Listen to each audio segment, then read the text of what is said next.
Hi, this is David with the Discount Dragon here, and we are going to be doing a series of jokes created by the Discount Dragon. This first one may take more setup than the joke is really worth, but we're going to do it anyway. So, for the purposes of this joke, we're traveling into the far future, where instead of mechanical devices, we've got genetically engineered creatures doing a lot of the work. So instead of a car that you would normally just drive around, put gasoline in, this is a organic creature you would be buying, and it would actually take in organic matter and expel organic matter as a byproduct. And you'd have to give it nutrients to keep it healthy and so forth. So it would resemble a car in a lot of respects, but it would also have a lot of organic components. This would be the result of a lot of genetic engineering and just a lot of science that we don't have the ability for today. Now, in this world, even though the technology has been changed drastically, a lot of things are done just the way they are today, such as teaching. To get the human touch, we still have teachers that go into classrooms and teach kids. Even though you can get it online, some people pay for that extra, personal touch.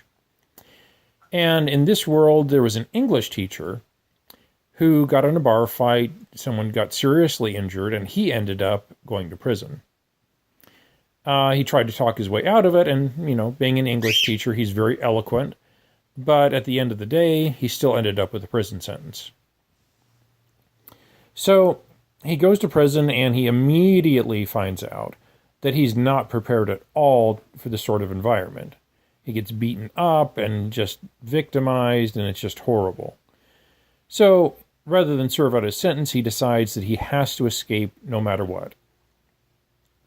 So, he analyzes the prison and the routines and the people in it, and looking for an angle, some way to get out.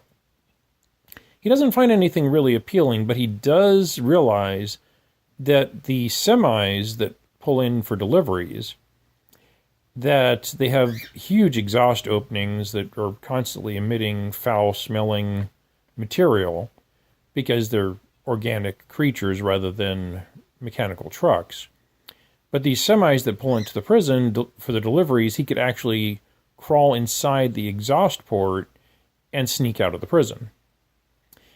And that's exactly what he does. He waits until one of the semis has been left unattended. He sneaks away from the group and crawls into this disgusting, bowels of the creature that have replaced the semi-truck. So he crawls into the semi's bowels, and he waits until it leaves the prison. Of course, they have security measures in place, and he's caught immediately. Now, he's taken up to the warden, and the warden is very disappointed. And he's like, I can't believe this of you. It just not in your character. And the guy says, well, it's very difficult in here, and I'm unable to cope. He says, no, it's not that. I mean, you're an English professor. I mean, you should know just from the get-go that you can't end your sentence with a semicolon.